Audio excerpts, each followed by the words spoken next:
ఈ యొక్క స్లీపర్ బస్సులు ప్రమాదాలు ఎంత ఘోరంగా తయారయ్యాయంటే గంట ముందో 2 గంటల ముందో కుటుంబ సభ్యులు ఇంట్లో వాళ్ళకు ఫోన్ చేసి మేము వచ్చేస్తున్నాం అని చెప్తే ఆ గంట 2 గంటల్లో వాళ్ళు రాకుండా వాళ్ళు చనిపోయారని చెప్పని వార్తలు వచ్చే పరిస్థితి. అధ్యక్ష, ఇందుకు ప్రధాన కారణం ఈ స్లీపర్ బస్సుల్లో ఏమాత్రం ప్రమాణాలు పాటించడంలా, 2 డ్రైవర్లు ఉండాలా కానీ ఒక్క డ్రైవరే ఉంటున్నారు. సేఫ్టీ మెజర్మెంట్స్ ఏవి కూడా తీసుకోవటంలా, ఎక్కడా కూడా పాటించడంలా, అన్నిటికీ మించి మద్యం తాగి కొంతమంది ఆ వాహనాలు నడుపుతూ ఉన్నారు. ఆ మద్యం తాగారా లేదా అన్న టెస్టులు నిర్వహించడంలా, అదేవిధంగా ఎమర్జెన్సీ ద్వారాలు ఉండాలా. ఆఖరికి ఈ ప్రైవేట్ బస్సుల స్లీపర్ బస్సుల యాజమాన్యాలు కక్కుర్తికి లోబడి ఆ యొక్క ఎమర్జెన్సీ గేట్లను కూడా క్లోజ్ చేసి స్లీపర్లు ఏర్పాటు చేసి అన్ని రకాల ఇబ్బందులు జరుగుతూ ఉన్నాయి. అధ్యక్ష, 10 ప్రమాదాలు జరిగితే నాకు తెలిసి దాంట్లో 1-2 ప్రమాదాలు, మిగతా ఎన్ని కూడా నిర్లక్ష్యంగా జరిగిన ప్రమాదాలు. ఆ నిర్లక్ష్యంగా జరిగినప్పుడు ఆ నిర్లక్ష్యంగా ప్రాణాలు కోల్పోతే వారి మీద ప్రమాదాల కేసు పెట్టకుండా, అంటే యాక్సిడెంట్ కేసు పెట్టకుండా హత్య కేసు పెట్టాలని, ఇంపార్టెంట్ మ్యాటర్, హత్య కేసు పెట్టాలని, పీడీ యాక్ట్ పెట్టాలని చెప్పి నేను కోరుతూ ఉన్నా. ఎందుకని చెప్తున్నాడు అధ్యక్ష, ఇందాకే చెప్పా మీకు, ఒక యాక్సిడెంట్ 10 యాక్సిడెంట్లో ఒక యాక్సిడెంట్ జరిగితే దాని మామూలు యాక్సిడెంట్, కానీ నిర్లక్ష్యం కారణంగా ఆ యొక్క మనుషులు చనిపోతే ఎంత బాధాకరమో, ఆ కుటుంబాల శోకం ఎవరు చెప్పుకోవాలో ఒక్కసారి ఆలోచన సాగించండి. కాబట్టి వాళ్ళ మీద కఠిన చర్యలు తీసుకోవాలా.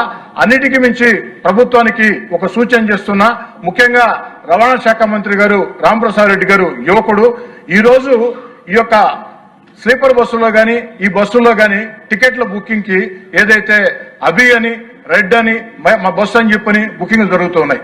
వారికి ఏమాత్రం సంబంధం ఉండదు.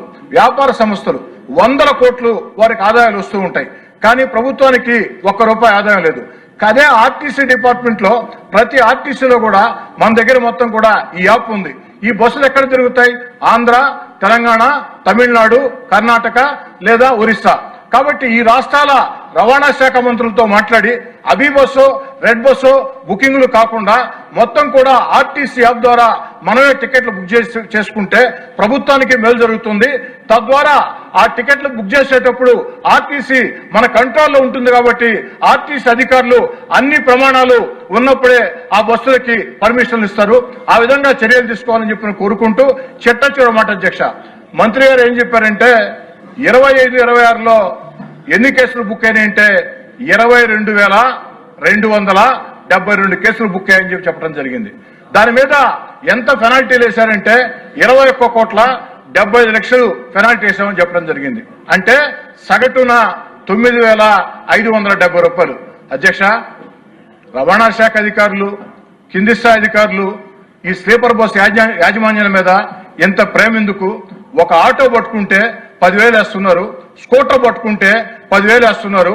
అలాంటిది స్లీపర్ బస్ యాజమాన్యాలు 100 కోట్ల 1,000 కోట్ల ఆస్తిపరులు ఆ యొక్క ప్రాణాలు కోల్పోయే పరిస్థితి ఉంటే వారికి 9,570 రూపాయలు. 22,727 కేసుల్లో 21,75,00,000 అంటే సగటున 9,570 రూపాయలు. మరి ఏంది అధ్యక్ష ఇది? కాబట్టి మంత్రి గారు, మీరు యువకులు, మీ కింది స్థాయి అధికారులు పూర్తిగా గాడి తప్పేస్తున్నారు. వారిని కంట్రోల్లో పెట్టండి, బలంగా వారికి పెనాల్టీలు వేయండి, కఠినమైన చర్యలు తీసుకోండి. 2 డ్రైవర్లు పెట్టాల్సిందే, డ్రంక్ అండ్ డ్రైవ్ టెస్ట్ చేయాల్సిందే, ఎమర్జెన్సీ డోర్స్ ఉండాల్సిందే, సేఫ్టీ మెజర్మెంట్ పాటించాల్సిందే. అదేవిధంగా ఈ అభి రెడ్ బుక్ల మీద మరోసారి పునరాలోచన మొత్తం కూడా చేసి, రెడ్ బస్సుల మీద పునరాలోచన చేసి ఏదైతే అన్ని రాష్ట్రాల రవాణా శాఖ మంత్రులతో మాట్లాడి, ముఖ్యమంత్రి గారితో మాట్లాడి ఈ యొక్క బస్సుల బుకింగ్ మొత్తం కూడా ఆర్టీసీ చేపట్టినట్లయితే అన్ని రాష్ట్రాలకు కూడా మేలు జరుగుతుంది, నియంత్రణ వస్తుంది. ఆ దిశగా చర్యలు తీసుకోవాలని చెప్పి కోరుకుంటూ సెలవు తీసుకున్నారు అధ్యక్ష. విమానం పైలట్లకి ఎలాగ జాగ్రత్తలు తీసుకుంటారో వీళ్ళు కూడా అలా తీసుకోవాలి. అదే చెప్పారు. విమానాల్లో ప్రయాణించే వాళ్ళు ప్రాణాలు ముఖ్యం, సాధారణ ప్రాణాలు అంతే ముఖ్యం. ఎంత బాధాకరం అంటే సార్, స్లీపర్ బస్సుల్లో ప్రయాణించే వాళ్ళంతా కూడా సార్ మధ్యతరగతి, దిగువ మధ్యతరగతి, పేద కుటుంబాలు సార్. ఎంత బాధేస్తుందంటే 1 గంట 2 గంటల్లో ఇంటికి వస్తామని ఫోన్ చేస్తారు, వారు రావచ్చు లేదా వారు చనిపోయారని వార్త రావచ్చు. దీని మీద రవాణా శాఖ మంత్రి గారు, అధికారులు దయచేసి నా మాటల్ని విమర్శలుగా భావించవద్దు. మనది ప్రజాప్రభుత్వం, మంచి ప్రభుత్వం, చంద్రబాబు గారి నేతృత్వంలో ప్రజల కోసం పనిచేసే ప్రభుత్వం. కాబట్టి అధికార యంత్రాంగాన్ని అదిరించి కదిలించి ముందు కొనసాగించి ప్రజలకు మేలు చేసే చర్యలు చేపట్టాలని వినయపూర్వకంగా మంత్రిగా